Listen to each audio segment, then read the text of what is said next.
Hello and welcome to Talkin' Giants, brought to you by SeatGeek. And the New York Football Giants have lost to the Dallas Cowboys once again in Dallas by a score of 40-37. The Giants are 0-2 once again, and I have my friend NYG Daily Weiss joining me. Weiss, you sent me a text message saying I need to hop on with you, and I'm glad that you did because, man, there is a lot to go through and there's a lot to talk about. That was one of the more crushing and heartbreaking losses I've seen as a Giants fan. And man, we've seen our fair share. And in a way, it's good to feel something again, but also, man, it sucks. That sucked. The Giants should have won a football game. Weiss, there are a couple things that I think are the key difference. There's four things, kind of macro big picture I want to talk about. But that is a game that the Giants should have won. One of the more heartbreaking losses I've experienced. How are you doing? I know the answer. Let's talk about it. I'm pissed, man. Very, very angry. Over the years, a lot of our emotions are taken out of the Giant season by like October, right? When at that point we're looking at Tankathon. But the few moments that you have throughout the season, particularly early in the season, where you're really invested emotionally, spiritually, I guess, in the team, and you're trying to not even have false hope. It's almost like I just want to go another week of actually caring and having this excitement as a fan of looking forward to watching my team play without, having one eye on Tankathon or hoping that they lose or whatever. And it's just, for the first time, I think in the Brian Daboll era, I come away saying I don't think this is the right coach for the Giants anymore. And some people got there a lot earlier than I did. Some people might not be there, but that's where I am. I know the offense was great today. Russell Wilson played his best game, I think, since his Seattle days. Might be the best game he played in his career. I don't know. But my point is, you got great quarterback play, but it's just this team is not a functioning football team under Brian Daboll. The way even if they would have won this game, you're not coming away saying this is a good football team because the penalties, undisciplined, no adjustments. The formula in which they scored these points is not a sustained a way of finding success in the NFL. As you saw in the overtime, how it ended, right? You can't just throw the ball up every single time, as great of a deep ball thrower as Russell Wilson is. And I know we'll talk about the defense. I know you want me to stick to the offense, but look, the way Brian Daboll sold himself was that I need a quarterback. Well, you got a quarterback. He played the best game of his career, and you still lost. And so 0-2 down in the division. We spoke at training camp. You got to win one of these two. I thought, the way they came out in week one, unprepared, just lack of toughness, got punched in the face. A lot of that can be catered to the way Brian Daboll does training camp. And then this week, again, you start great, but the penalties. James Hudson, I mean, I've never seen that from an offensive lineman in my life. And I've watched Eric Flowers. I've watched Bobby Hart. I've watched Nate Soldier. I mean, I've watched bad offensive line play for the better part of a decade. I've never seen anything like that. The fact that Marcus Bowe, a rookie, came in and the offensive line looked better is even more of an indictment on Brian Daboll. Like, how are you evaluating your roster? How are you building this depth chart? So, again, I'm sure there'll be a lot of talk about, job security, but for the first time in Brian Daboll's tenure, after this game, I say to myself, I don't think this guy can be the coach of the Giants. I don't think we can find success with him coaching this team. Oh, man, and that's Weiss. I'm not there yet, man. You want to know why? It's not that I disagree with you. I can't disagree with you right now. It's September 14th. It's September 14th, and we haven't seen Jaxson dart yet, which will be a whole other part of the season. And at least what they did today, I don't even want to start talking positives yet. Like I'll save what they did positively well today. I'll save that, I guess, for later. I don't even want to start off with that. But here are the four things, Weiss. The four things that I think define this game today. I think we got the Russell Wilson experience today. Now, I'm not saying that we're going to get 450 yards every single week, 30 for 41, 3 touchdowns. But I think we got the pinnacle of the Russell Wilson experience today. For all the good that we saw, the deep balls, the 2 plays that you will remember the most, despite Malik Neighbors having an insane catch where he gets hit in the face and he doesn't. I thought Greg Olsen did a good job. He doesn't even see the ball. And he catches that. It was an awesome throw. It wasn't just Malik Neighbors, but it was also an awesome throw. And he's standing flat-footed as a short man in a pocket, and that ball stays up in the air. How close does it get to that scoreboard in AT&T Stadium? But for all the good that we saw of Russell Wilson, the 2 plays that you'll remember the most is the interception that, of course, gave Dallas the ball back that eventually leads into the game-winning field goal by Brandon Aubrey, 47 yards. And I think that the play that I'm like, I don't know, I'm frustrated by both of them. But the moment that I thought the Giants were going to win the game, they have that 2nd and 3, and then Russell Wilson fumbles, and it's a 3rd and 17. He holds onto the ball too long or something. Yeah. And they had a really good flow going offensively, and the broadcast did a great job of talking about how, and this is what we've talked about as the years have gone on. If you start to establish that you are an explosive passing offense, and if you can throw the ball down the field, that is going to open up everything else around you. It's going to open up the short game. It's going to open up the quick game. It's going to open up the intermediate game. It's going to open up the run game. And you started to see that, especially in overtime where Malik Neighbors is running a hitch route on the sideline. Malik Neighbors had some nice catches kind of to start that offensive drive, that offensive series in overtime. And I'm like, oh my God, they're churning. They're going. And then Russ fumbles. And he holds onto the ball. And I think that's just the Russell Wilson experience. For all the good that you saw, that's the Russell Wilson experience. So that's one part of it. Any reactions to that before I get to my other parts? No, I mean you're spot on. You take the good with the bad with Russ. He's always looking downfield. There's times when he, is not comfortable in the pocket, especially when it collapses. There are times when he bails on the pocket too quickly. We saw it against Washington many times.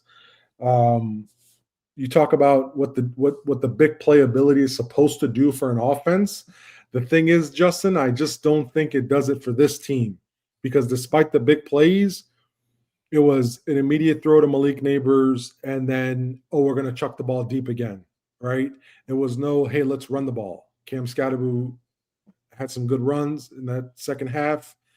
Did they run the ball in overtime? I don't think so. They had 2 drives. They didn't run the ball once. So what you're saying in theory makes sense. Like, those things are supposed to open it up. It just didn't open it up completely, because remember, they just needed 3 points in overtime on 2 drives, and they couldn't get it. So again, these are all, you talk about its execution. People sometimes, they struggle to differentiate between, play calling and execution, right? With this team, it's not hard because it's both things. And despite the fact that we're sitting here and you look at in Russell Wilson, 450 passing yards, right? We're having this conversation like, how did this happen? Well, I think this happened because this is not a team that can sustain success and can't handle adversity. So this is a making of a chronic. These are losers. I mean, this is a losing team. I don't want to, call them each individual losers. I'm saying this is a losing team. Losing teams find ways to lose games.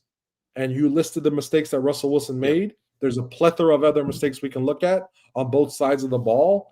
That we can look at the coaching staff. Losing teams find ways to lose games, and that's what they did today, despite this historic performance by a borderline Hall of Fame quarterback. Next up is Shane Bowen, and we'll talk about the defense a little bit more in the back end of the show. I always like to start off offense and defense, but if I were to say, all right, the Russell Wilson experience number 1, and those 2 game-defining plays, I would say next up is the Shane Bowen experience. We also got the Shane Bowen experience today, giving up so much cushion. And we also saw the same thing against Washington last week. Like how many instances, I had the stat on Twitter last week, but how many instances of the Giants had the Commanders in 2nd and 10 plus, and the Commanders killed the Giants on 2nd down, just killed them.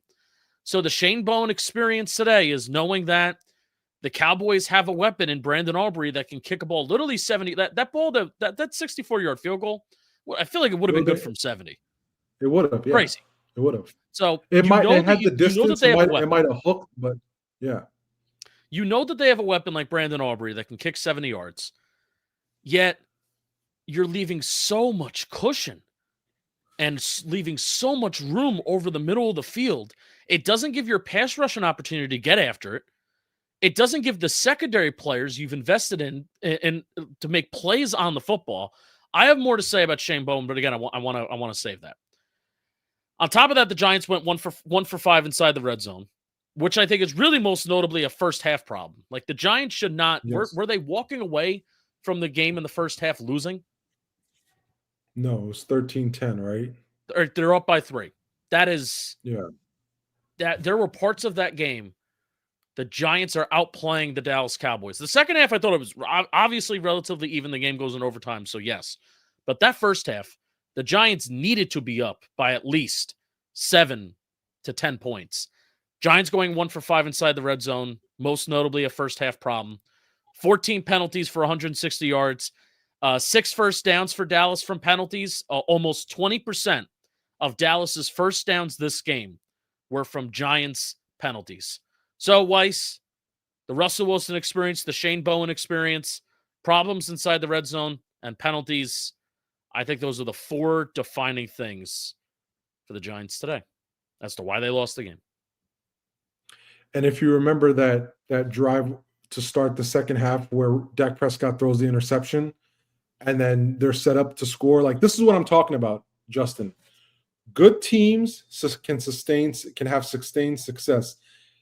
They got a turnover that should have been a touchdown drive. Instead, they just get 3. They can't handle adversity. It always has to be positive. It can never be, we're backed up 2nd and 12, right? It can never be that. Like it always has to be scripted and it has to work every single play. And when it doesn't, it backfires. And you said Russell Wilson experience. You said the Shane Bowen thing. The thing about Shane Bowen, and I just want to ask this question. What does Shane Bowen do well? Like, what is his thing? I don't. Because Wink had his problems, right? But Wink, we can always trust that he can get pressure on the quarterback. Now, it might not always get there, and there might be a big play. But Wink forced turnovers. We always knew Wink Martindale could generate pressure regardless who was on the field. What does Shane Bowen do well? If Kayvon Thibodeau is not getting to the quarterback, if Brian Burns is not getting to the quarterback, if the play is not, an edge rusher getting to the quarterback or a pass rusher getting to the quarterback, what happens? Yeah, let's talk about this now because the thing that gets me there's positive offensive notes. There are positive offensive notes. But here's where I'm at with Shane Bowen. Like Shane Bowen and Brian Daboll should be absolutely embarrassed over what is happening to their defense. Because, Weiss, I watched this game today, and I can't believe I'm saying this when the Giants allowed 40 points. Paulson Adebo had a rough game. Drew Phillips on and off, but I thought Drew Phillips made plays. Like he was a playmaker today. Obviously, the interception, they had really game difference tackles. Like I don't expect when you face the Dallas Cowboys for a defense to be perfect. Drew Phillips made big plays. Yes, Phillips had very big plays. You can think about, that very tackle on 3rd down and 10. Remember that play in overtime? Yeah, I know he allowed the touchdown to Turpin, but I thought Drew Phillips made huge game-changing plays today. So overall for Drew Phillips, it's positive. Paulson Adebo, frustrating game. And we kind of knew that maybe that would happen, especially as he's a more physical player. He's a player that gets targeted a lot, like a player that makes a lot of plays on the football historically in New Orleans. Well, if you're also making a lot of plays on the football, then you're also getting targeted a lot. CeeDee Lamb, George Pickens, all these guys are very good receivers. I'm not stressing if these guys get beat every once in a while. But overall, Weiss, I'm going to ask you this question. You let me know if you agree with me. I watched this game today, and I'm like, I don't think the Giants have a talent or personnel problem on defense. When they do have a personnel problem, it's Deonte Banks is on the field. When I think stop with Deonte Banks on the field. That 3rd and 4 first down conversion that Dallas had late in the game where Bobby Okereke and Deontay Banks are double covering CeeDee Lamb. And Deontay Banks looks clueless. I think he has an opportunity. They're in good position. I think Banks has an opportunity to make a play on something, whether it's Lamb, whether it's the football, something other than looking absolutely clueless of where he is on the football field and where a football could be coming. And also pitiful effort on Javonte Williams on that rushing touchdown too. So outside of the personnel of, we're talking about Deontay Banks, former first-round pick, that he just should not be on the field at all. I thought, like I watched guys make plays on that defense, especially on that front. Agree or disagree? Absolutely, I agree. I don't think this is a talent problem. I know they lack depth. I'm not disputing that. Right. They have good players. They have good players on their defense. My question is, as a coaching staff, what are you doing to put these guys in position? What is Abdul Carter's role on this team? I'm trying to figure out, because as I'm watching him, we're watching the defense lane the game to get stops, right? I'm like, where's he lined up? What are we doing with him? Like, is he a spy? Like, it's almost like they're using him the way they used Isaiah Simmons. Yeah. Weiss, let me. This is a pass rusher. Put his hand down and let him get to the quarterback. You're trying to win a football game in the final seconds. And again, it goes back to this lack of adjustments, lack of accountability. These are all signs of a team that is not well coached. Yep. And it's been 4 years. So, I keep going big picture when you keep trying to wheel me back in. I know. No, but it's good. I want to talk about that front a little bit more, but also I want to talk about Mando, because we gotta talk about some ads on this show. And today's episode is sponsored by Mando. Fall is here, guys. Football season, yard work, and maybe even hunting trips. That's why you need to hear about Mando deodorant. Forget those colognes that just mask the stink. How about Mando blocks odor before it even starts? It's one stick, 2 jobs. That's coverage through double overtime games. That weekend project, I mean, even an overtime game that happened here, were you schwitzing and sweating through that? I certainly was. And I even love this deodorant plus sweat control. It smells like bourbon leather. Weiss, imagine in your head what bourbon leather smells like. Well, it smells like this. And and you have to trust me that it does, and it smells good, and it takes care of you. Mando starter pack, they're perfect. It is perfect for new customers. It comes with a solid stick deodorant, cream tube deodorant, 2 free products of your choice, like mini body wash and deodorant wipes, and free shipping. As a special offer for our listeners, new customers get 20% off site-wide with our exclusive code. Use code TalkinGiants at shopmando.com for 20% off site-wide plus free shipping. That's SHOPMANDO.com. Please support our show. Tell them we sent you. Mando's got you covered. Protect your pits. Smell great doing it.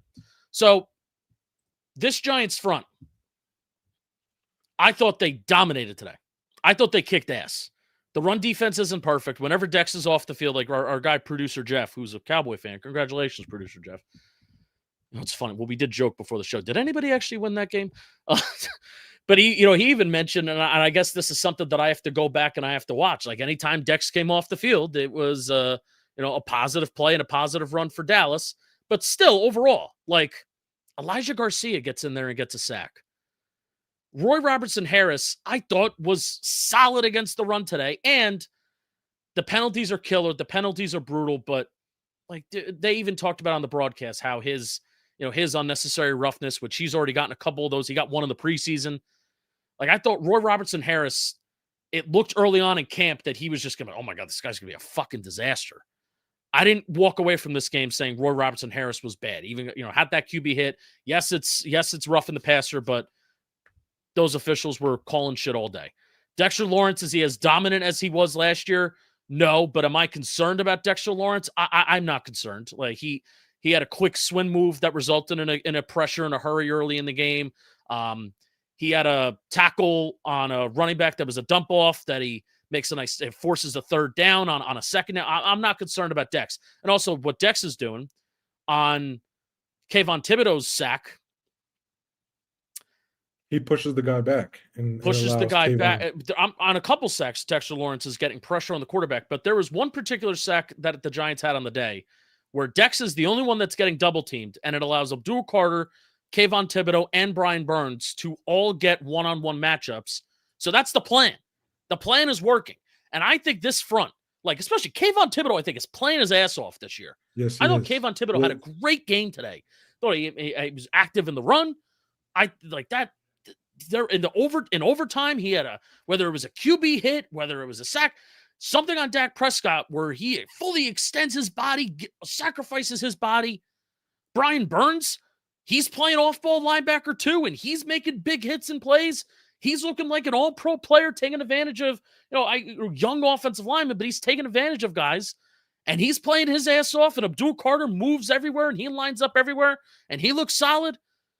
I think Shane Bowen with this front should be embarrassed. I understand these are decent offenses, and believe it or not, I actually think the Kansas City Chiefs Sunday Night Football next week will be an opportunity to face an offense that doesn't have a lot of answers and that isn't clicking on all cylinders right now outside of Patrick Mahomes just running the ball on a third down. I think Shane Bowen should be embarrassed that this front is playing this well together to start the year, and you can't do anything with it.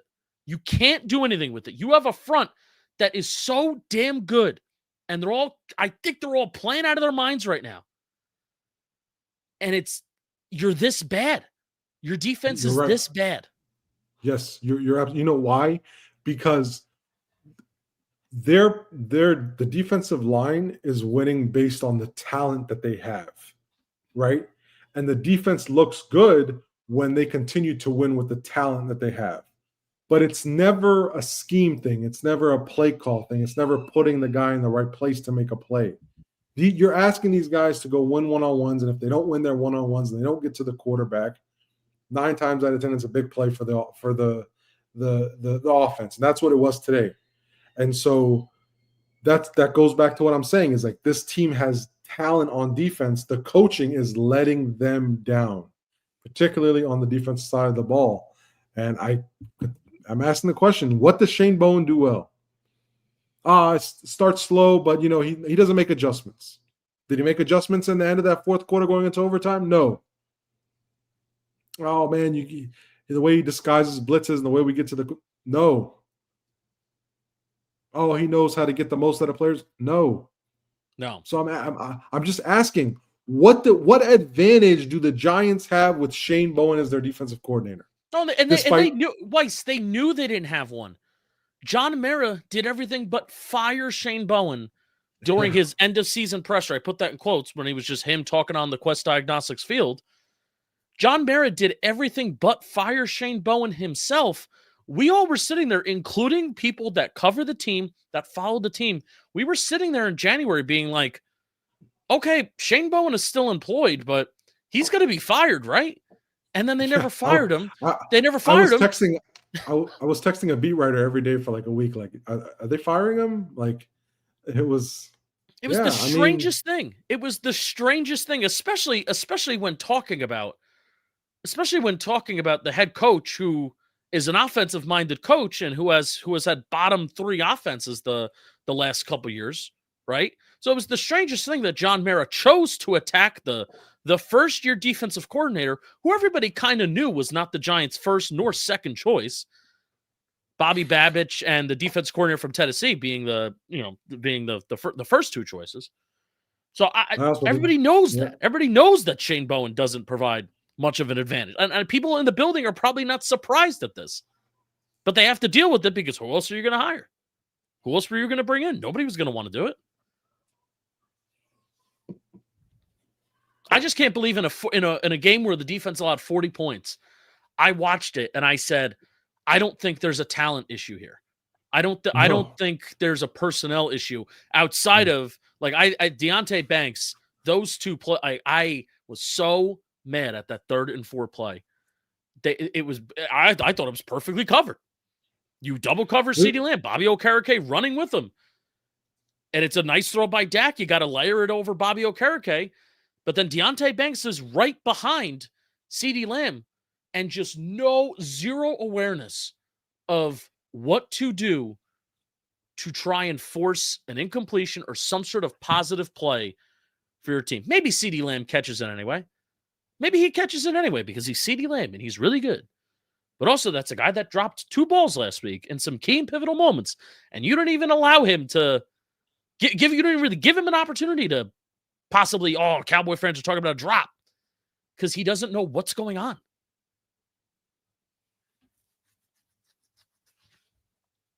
Drew Phillips, amazing game. Great game. Drew Phillips is slowly becoming one of my favorite Giants because there was a lot of chatter in the week, but I like the way he came out. And that penalty he drew, I'm okay with that. You got to have some toughness, man. Like, you're going against a team that has beaten you 7 times in a row and is shit-talking you in the media and telling that he's got something for you, and you're a physical player and you get your hands on him, hell yeah, you throw him to the ground.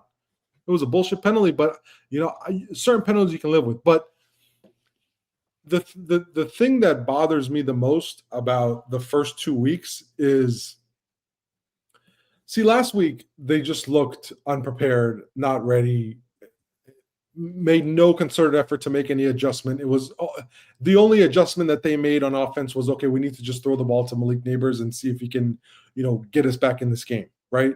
Defensively, how many times did they convert a second and over 15? Right, it was like second and something. They averaged like 10 yards per play on second downs where it was a second and 10 or longer. And was there any adjustment made at any point after they converted another second and 20 whatever? No, it was the same thing. Today, was there any concerted effort to make an adjustment when we saw the Cowboys made their adjustment? They said, okay, we're going to go to CeeDee Lamb. Okay, we're going to put him in the slot, or we're going to put him outside, and we're going to get the ball to CeeDee. Was there any adjustment? In the fourth quarter, every single I was watching a game with about 6 or 7 people, and I don't think any of them have a future in coaching. But each one of them said the Cowboys just got to get to midfield, and they're going to kick a 60-yard field goal, and they're going to tie this game. And they can get there with one throw. And they're going to get there through the middle of the field because they have 3 timeouts. And what did Shane Bowen do? He gave them the middle of the field. Yeah. Shane Bowen acts like he calls a defense that is so afraid of giving up a big play when they just went out and they signed Paulson Adebo, when you can easily give safety help to if you're afraid of Cordell Flott, right? If that's the answer, man, we're really insecure about our CB2. Clearly they are. You can give safety help to either Javon Holland or Tyler Nubin to your outside corner. Drew Phillips, I think, has shown enough that he can kind of handle his own. But he calls a defense that is so damn afraid of allowing a big play where between the cushion that he allows his cornerbacks to play, it doesn't even allow the identity of what this defense is, which is their front four. It doesn't even allow the identity of what this defense should be to give them an opportunity to get home. Him playing passive on the back end hurts the front end. Of course, if you're more aggressive, if you're jamming at, and I'm not expecting this to be Wink Martindale and jamming at the line in press coverage and like that, and sending a blitz like that. And I know what you mean. Yeah, continue. But it's a yin and yang. Like, he is calling a defense like he doesn't have the pass rush up front that he does. And also, if this were last year and he's doing it, okay. Yeah, if Deonte Banks is my CB1 and I got a Nick McLeod, Cordell Flott, and rookie Drew Phillips out there, but they've put in and Jason Pinnock is our best safety. Yes. Most trusted safety. But Javon Holland, outside of the play where the ball goes through his hands, and I really wish he would have had that interception. We're 2 games in, and Javon Holland has had 1 opportunity to get his hand on the football. That was in the end zone today. And Tyler Nubin has had 1 opportunity to get his hand on a football. And that was also in the end zone, where I thought maybe he should have had an interception, where Adebo deflects that ball and Nubin misjudges where that deflection goes. This 2 is opportunities, like common sense. Safeties. Your strength is your pass rushers. You got 3 of them that are playing exceptionally well. Utilize that. You play everyone back. You allow Dak to essentially say, okay, I can sit a little bit longer and get the pass off. There's no bump at the line of scrimmage. And here's the thing. It happened twice, not once, twice. They allowed this to happen. And so this is why I put this on coaching. In previous years, we always point to the lack of talent on the roster, and the coaching staff have to doing whatever they can to get, the most out of guys. But in this case, man, I come away thinking, man, if you have a competent defensive coach, you're winning this game. If you have any accountability, you're winning this game. I just mind-boggling to me what happened. And the crazy part is, not for 1 second did I think the game was going to end any differently than it did. When Malik Neighbors had that big touchdown pass with, 19 seconds left, I said, you know what? Watch them come out with this prevent defense. Watch Dak Prescott get to midfield by one throw and set up a 60-some-odd yard field goal. I have seen it a million times, Justin. You've seen it a million times. You've seen these 60-some-odd yard field goals 100 times over and over and over again, right? We've seen this before. Graham Gano did it to us. Jake Elliott has done it to us. Now Brandon Aubrey's doing it to us. So we've seen it. Do you want to hear a stat? Sure. Hopeless Giants fan at Thunder Muff. Now, I don't know. I trust Hopeless Giants fan. He's a Hopeless Giants fan. You were tagged in this tweet too. I'm going to read this, and it sounds right. There have been 7 instances in NFL history where a team has made a 60-plus yard field goal with time expiring to either win or force overtime. 4 of those instances have come against the Giants in just the last 9 seasons. Yeah. Brutal. It's brutal. They don't know how to win. You're like you said it earlier. Like they are a bad football team, and they don't know how to win. And honestly, Weiss, like, you even mentioned earlier that even if they win, I don't know. I'm walking away from this game. I don't know what I'm saying. I'm telling you right now, if they would have won, you would have been walking away saying it's a team that has historically lost and has found ways to lose. But you want to know what? They found a way to win this one. And that would have been the talking point. That would have been the talking point. They found a way to win one. And instead, like, this is legitimately one of the toughest losses I've ever seen. And I've seen this very football team, Dallas Cowboys, with Tony Romo and, under center. Like, I feel like certain losses have gone similarly, but this one just really hurts, especially the context of, if Eli, Eli's that quarterback for us. Can't believe I'm doing this. Eli's that quarterback for us. Like, yeah, we could score, but there's been no scoring. We haven't had this type of loss. And in a way, this is a loss that we've been asking for, Weiss. Like, you can lose a football game and you don't have to score 10 points. You don't have to score 13 points. It kind of would be cool to lose in a blowout every once in a while and offense shows some life. And now that we're in it, kind of fucking sucks. I'm going to talk about one thing. Can I talk about one thing? And then we'll talk about maybe we'll flip our attention to the offense. Because this is where I think we're now at a point of a show where we get a little bit more positive because the offense did score 37 points. I'm going to talk about something. This episode is brought to you by Square. Sports are something that help bring neighborhoods together, whether it's a sports bar dedicated to a specific fan base or a game day ritual involving the best wings in town. Neighborhood businesses help grow communities, including my home pizzeria, Ciro's Pizzeria. Shout out to you. I got wings the other day from Ciro's. They were awesome. I get a chicken parm sandwich and a large bacon pie on Pizza Fridays because that is the best way to celebrate Fridays. And neighborhood businesses help make a community feel unique and welcoming. They're the sports people love, almost like a second home. When local shops are successful, the whole area benefits. Shopping nearby keeps money circulating locally and helps small businesses owners grow. That community support matters, and even one visit can have a real impact. Square partners with more than 4 million neighborhood businesses worldwide, celebrating their role in keeping communities vibrant.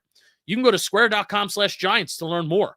But before you go support your favorite neighborhood spot. You'll be happy you did. Square, see you in the neighborhood. All right, Wes. Russell Wilson, like we said, 30 for 41, 450 yards and 3 touchdowns. A very, very good EPA per play. I think it's close around to the 90th percentile. I'll load those numbers up.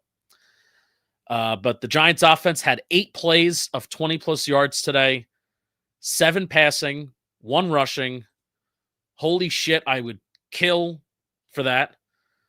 And it even came in a point in the game where we were talking about, oh my God, there's struggles in the red zone. There's struggles in the red zone. I had this great idea. I don't know if you saw this tweet, but I had this great idea. Hey, let's just get big plays and let's just get big touchdowns. That way we won't have to worry about the red zone. The best red zone offense is not even getting in the red zone at all and just scoring before that. And they kind of did that. Including a play where Cam Scatterbu has a 24-yard run. We got to talk about Jaxson Dart, too. He came in the game. 24-yard Cam Scatterbu run, and then the next play it winds up in a Cam Scatterbu 21-yard touchdown. That was the shortest 20-yard play of the day. Russell Wilson had a big play to Wan'Dale Robinson for 25 yards. Neighbors had 3 plays of 25-plus yards today. So, Weissman, thoughts on this offense? It was, I think, the best offensive game that we've seen. I'm going to dare to say 2019 Washington. 2019 Washington, the Andrew Thomas Chase Young Bowl.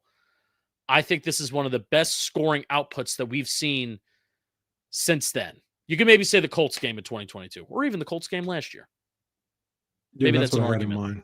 Yeah, that's an argument. Besides playing the AFC South. Yeah. Listen, the formula that they needed was there. I mean, Russell Wilson's big plays, the moon balls, what he was good at, what the Giants wanted to do, it was there. And if you're looking for a silver lining in this, it's the fact that, hey, they can throw the ball deep. And the emergence of Wan'Dale Robinson in this offense, that I think should get talked about more. I think you're seeing his role. Like for years, we're like, what is Wan'Dale going to be on this team? Like, is he going to be a slot receiver? Like, what is his role here? Is he a gadget player? Today, he was a receiver, and he was a guy that got on big plays. They threw the ball to him deep. He was a guy that was using a security blanket certain times during this game, especially last week as well. Russell Wilson feels very comfortable throwing him the ball. He did have that one drop, but that was kind of like a bang play. But you're looking for a silver lining. You're starting to see an emergence of Wan'Dale Robinson. Darius Slayton got in there a little bit. I think Russ, the one thing I think he did a really good job of was going after Kyrie Elam, the corner of the Cowboys, whoever was lined up against him didn't have to be Malik Neighbors. He was going to go to him. You're happy to see Russ. I didn't want to go through another week of having a conversation about whether or not Jaxson Dart should play or not. And I think that we're not that gets tabled at least for another week. But offensive line, I thought rebounded well. I'm still very concerned with the run blocking. They can't run. I don't think, and that is not a good run defense in the Dallas Cowboys. I don't think it's a good defense.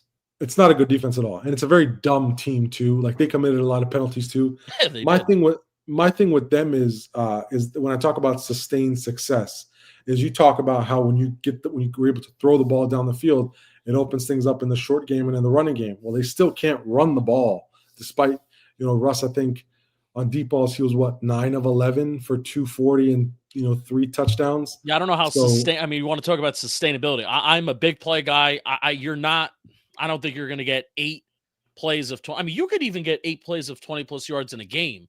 But the fact that there was a Wan'Dale Robinson 50-yarder, there was a Neighbors 48-yarder, there was a Darius Slayton 52. It's the 40-yard plays that shit's not going to come every week. No, it's not going to come every week. You have to get better in the red zone. They still weren't a good team in the red zone today. I mean, they scored 37 points, avoided, but a lot of it was avoiding. They win the game. They win the game if they're better. If they're better in the first half and they're better in the red zone, they win the football game flat out. You don't even get to overtime.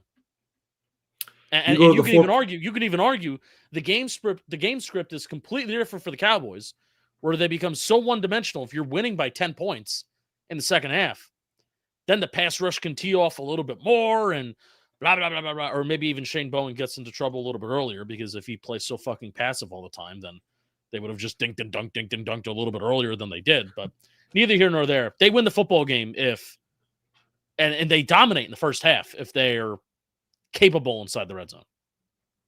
I agree. And if they have any seldom of competency with their coaching staff, I think they win this game. Now you mentioned, here's the only thing that I push back on the coaching staff, because Brian Daboll's responsible for he's the head coach. He's not the offensive coach. Brian Daboll's the head coach, right? I think mission accomplished. Like, now that we're 40 minutes in, I could say this. I think mission accomplished in terms of, oh my God, the sky is falling.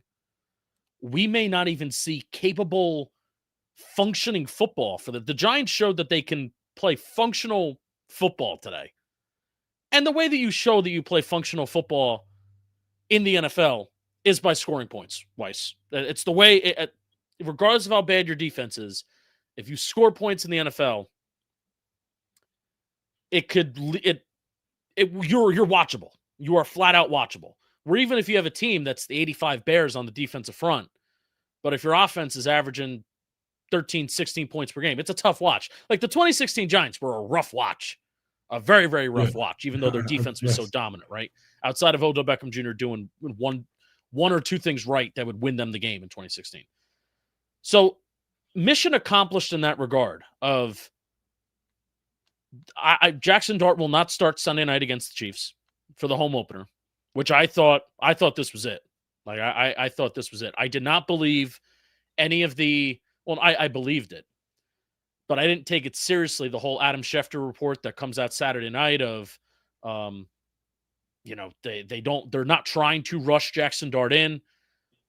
I thought if they had another Washington-like performance on the offensive side of the ball against Dallas, then that would have changed everything. So I thought in that regard, mission accomplished for Brian Daboll, the offensive coach, that finally he gets a chance to score some damn points in a game that matters and not a game in the month of December. That's a bad silver lining. I just talked it out. So basically, what is this? You know what by? You just described? What is this by Russell Wilson? A couple more weeks? Yeah. Gets them into October. It's year 4 of this regime. They have to win. It doesn't. The moral victory. That was my thing last week.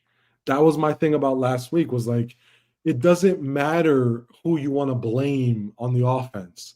The fact is, it's black and white. Brian Daboll has to win games in 2025. Winning games with Russ or Jaxson Dart, that's up to him.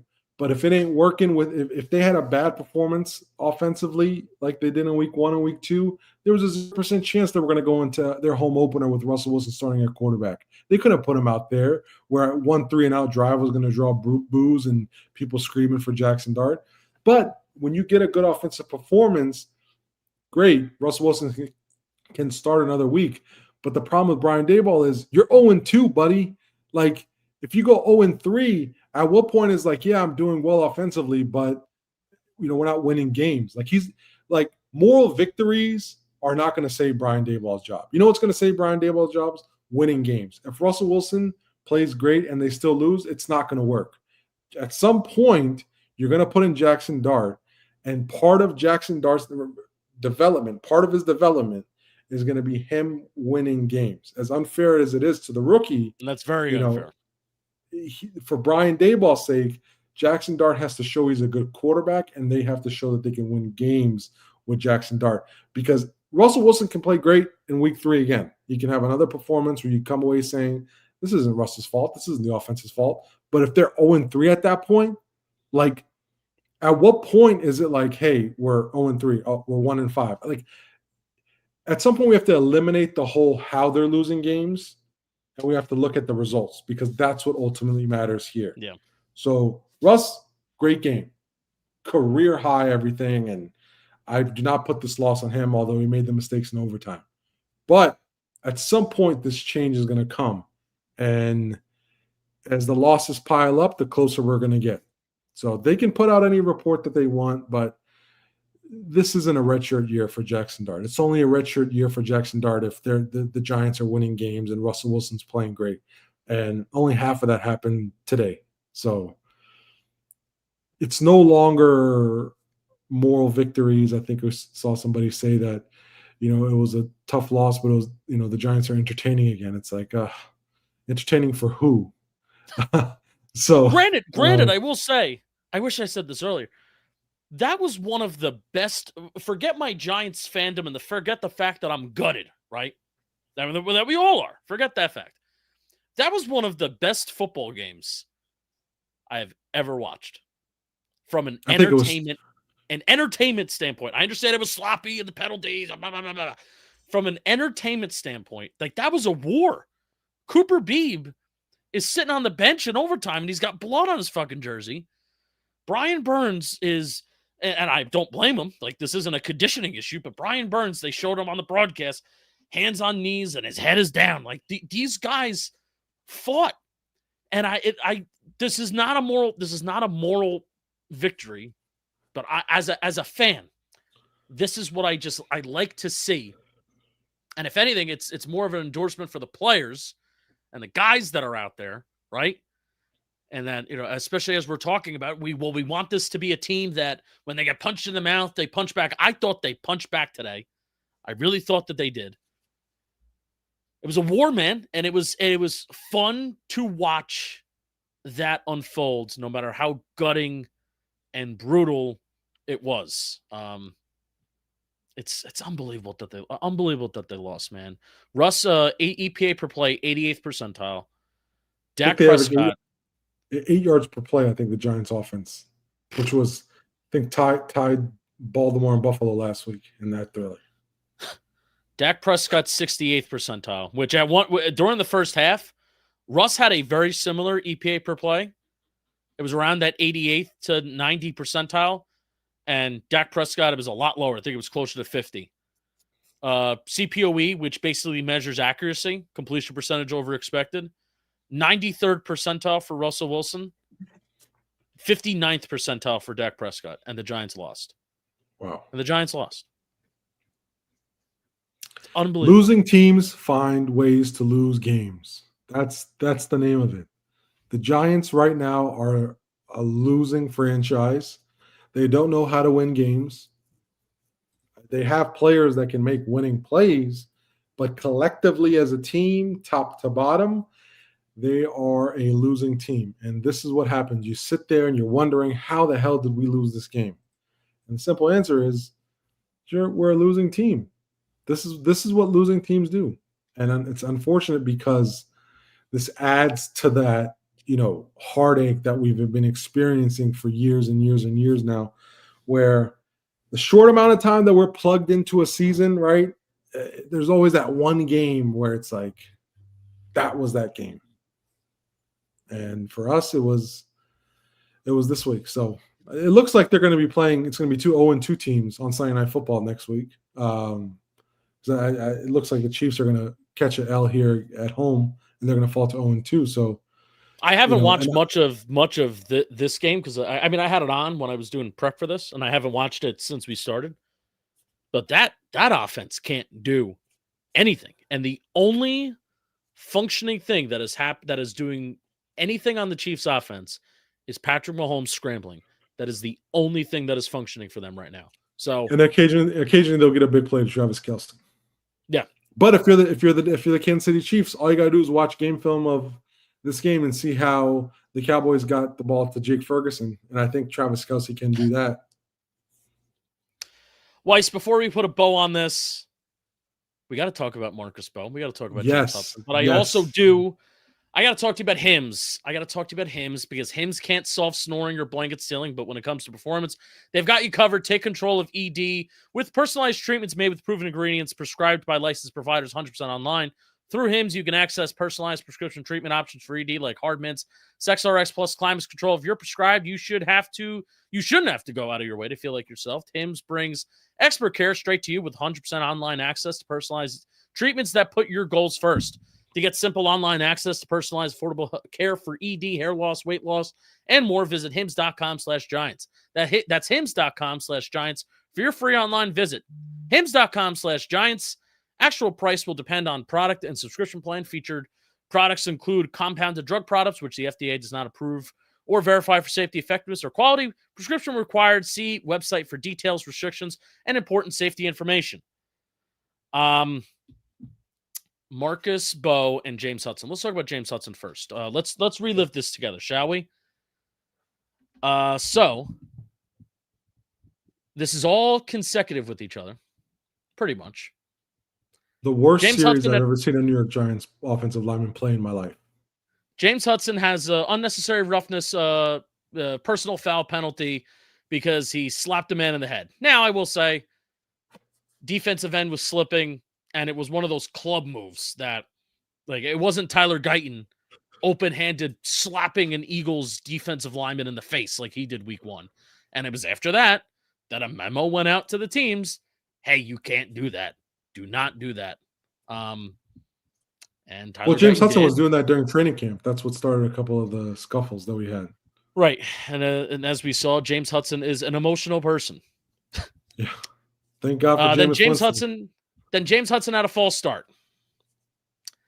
And then, oh no, am I getting this wrong? James Hudson had 2 unnecessary roughness penalties? Personal foul penalties? and 2 false starts. The first one he slapped. The second one he got in. So the first one, I think he slapped Sam Williams' helmet, right? Yeah. 54 on the Cowboys. Yeah. Then the second time he got into another scuffle with Sam Williams, and I think he swung at him, and that caused a 15-yard penalty. The crazy thing about it was that was the Cam Scatterbo run to the 2-yard line. And the second one with Sam Williams, oh, this is what sucks about this. Wan'Dale Robinson, 50-yard play. He was down at the 2-yard line. No, it wasn't Wan'Dale Robinson. I think it was Cam Scatterbo. No, but Wan'Dale Robinson, I'm looking at it right now. Russ Wilson passed middle deep to Wan'Dale Robinson for 50 yards, down at the Dallas 2, and then James Hudson has an unnecessary roughness, the personal foul penalty, and that brings him back 15 yards. And instead of having 1st and goal at the 2, you have 1st and 10 at the 17. That sucks. Yes. And then you have one more drive ends in a field goal. Yes, and that drive ends in a field goal. One more false start, and then he's yeeted out of the game. And the crazy thing is he was doing this during training camp, and you didn't try to discipline him or teach him there. And then you want to factor in the Marcus Bowe thing. Marcus Bowe looked good during training camp. He looked good in the preseason. I think I said that the Giants' offensive line is not good enough to keep a guy like Marcus Bowe off the field. And they did. And James Hudson was a disaster, just like everyone figured he'd be. James Hudson was the first player this century to be penalized 4 times in one drive. Not offensive lineman. Just the first player. I remember during training camp watching, I think it was the 3rd practice I was there, I was like, this guy commits a lot of false start penalties. I'm like, they got to change it up. And you know what the crazy thing about it is, the Marcus Bowe thing is, besides the fact that we all agreed, like, watching, like, this dude is actually pretty good. Like, he deserves to play on this offensive line. They never, like, was like, let's have a competition and see if, because I assume they figured that Andrew Thomas, there's a chance he wouldn't be ready for week 1, right? Mm-hmm. They didn't do anything to, like, hey, let's see if Marcus Bowe could actually be a left tackle for us. And we'll keep Hudson as the swing tackle, but Marcus Bowe, let's see if he can step in at left tackle while Andrew Thomas is out. They didn't do that. And they weren't planning on playing Marcus Bowe until this dude James Hudson has 4 penalties on one drive. So it goes back to how you evaluate. Like they flirted with it a little bit, but they never made, like, a full commitment. Because, dude, like, I thought that they handled it. I thought they handled Marcus Bowe right. You want to know why I thought that they handled Marcus Bowe right?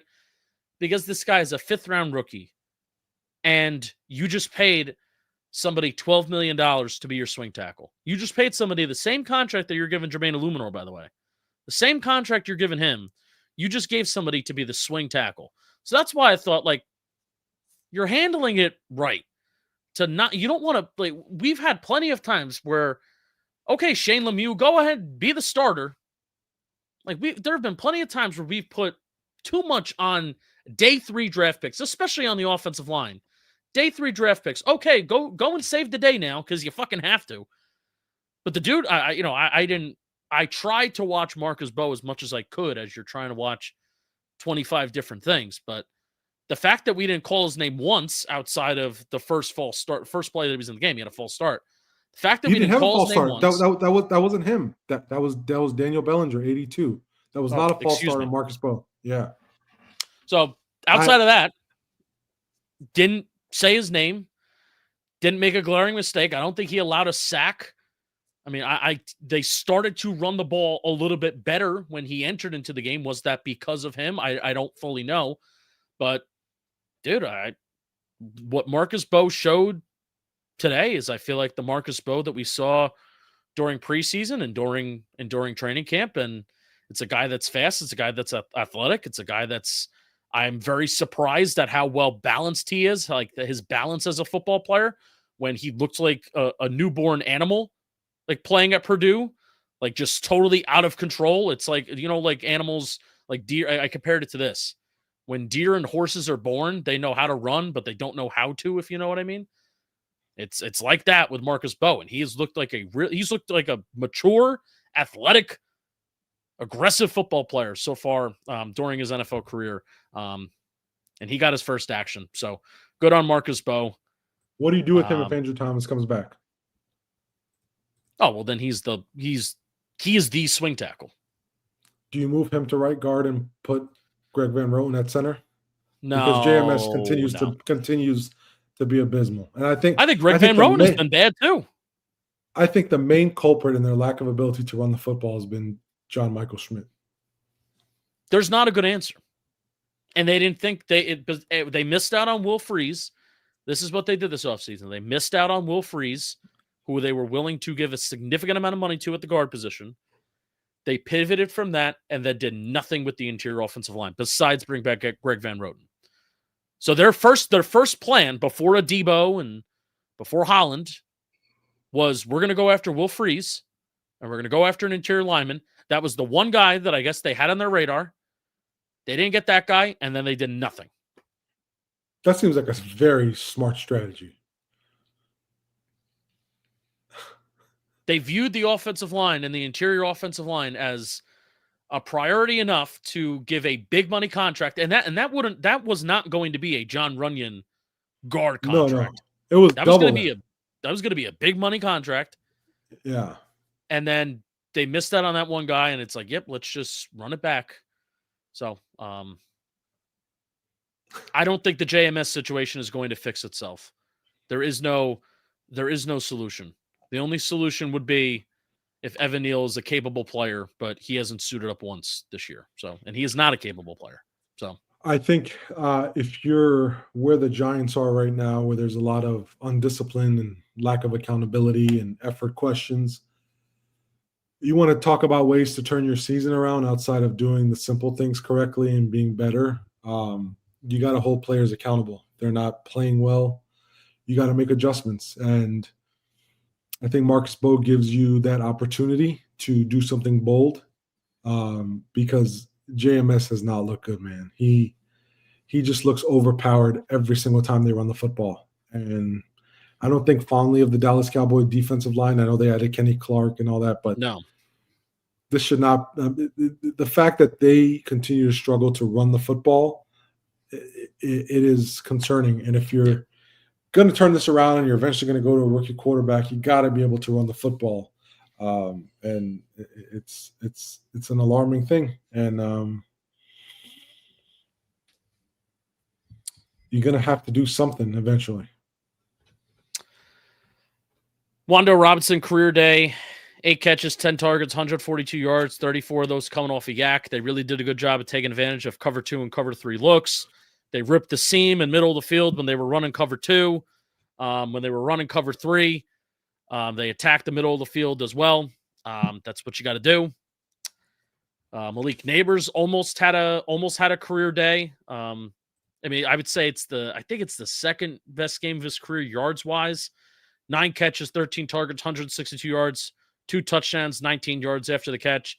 If you look at his route tree, it's a lot more vertical, and it's a lot more of what you expect Malik Neighbors to be and Malik Neighbors to do. It's not going to be like this for really either of these guys every single game, especially Wan'Dale Robinson. His career best day and his highest average depth of target day by far.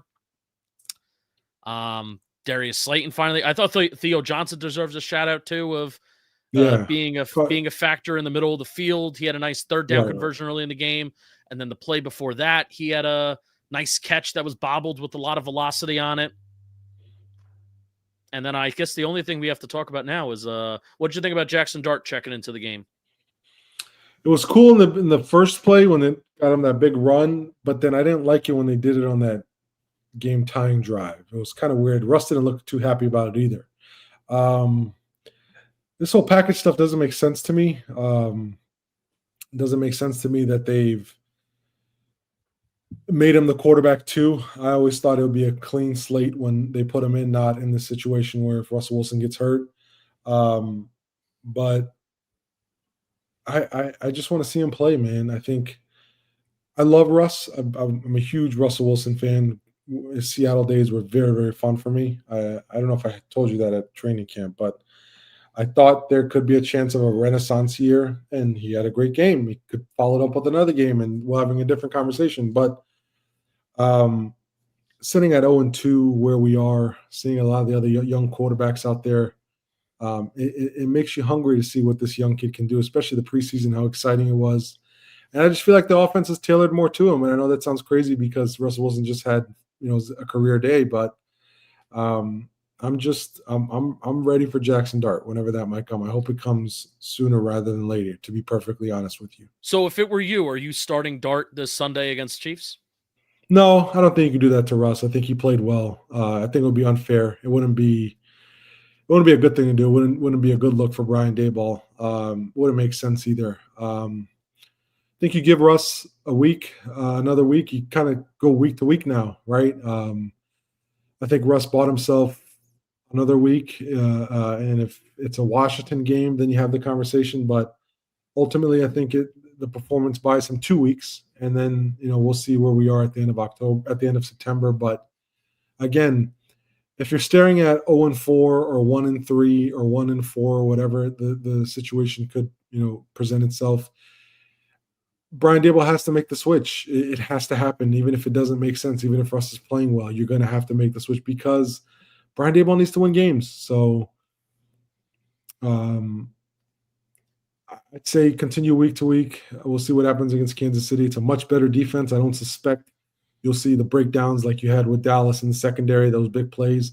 I think eventually, if they're going to want to be successful offensively and they want to have performances like this, they're going to have some sort of a running game. They're going to have to be able to do good things in the intermediate passing game, avoid these third downs. But if not, I don't think they can have another performance like this. I don't see that. This was not taking anything away from Russell Wilson and the Giants offense, but the Cowboy defense is abysmal. Just got a message from producer Jeff. Apparently, Daniel Jones is trying to lead a game-winning drive for the Indianapolis Colts. Yeah, third down. Terrific. That's kind of crazy. All right, man. Before we go, just a quick little 5-second shout out. I want to give a quick shout out to Nike. Weiss, I see you sporting the all the Giants affiliate gear at training camp all the time, and we have an awesome new partnership with them. So go check out our affiliate link in the description below to shop some amazing Nike gear. Weiss, it's gonna do it from us, man. I feel better. I wanted to be more sad. I was angry at Shane Bowen, to give a recap on my emotions this episode. Angry at Shane Bowen that they should be embarrassed that they have good players on that defense, and this is happening. They scored points, and that's like the one thing that I ask for in a football game is my favorite team score points, even if they lose. I think that's it, man. But gutted. I wanted to be more mad, but I think I'm sad, but also numb. Right? You should be mad. Not numb. Sad. You should be mad. Numb is last week. Right? Yeah.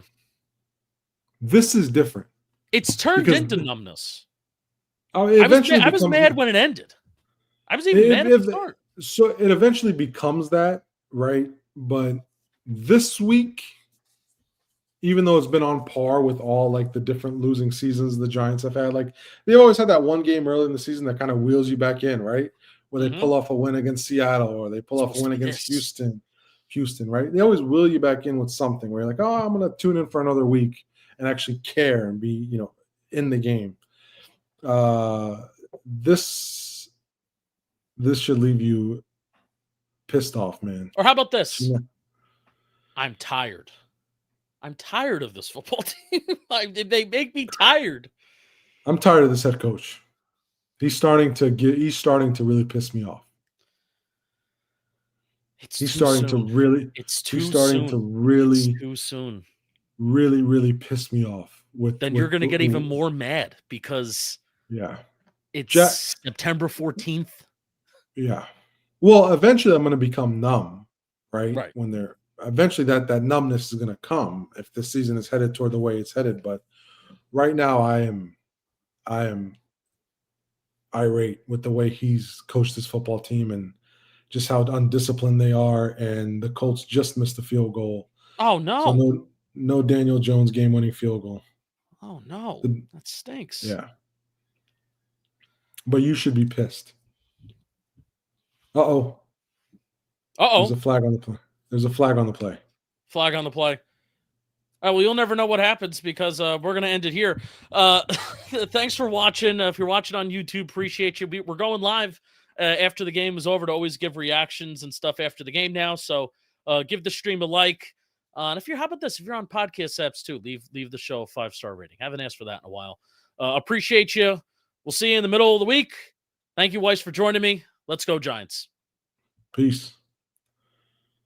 Holy crap. Unnecessary rough.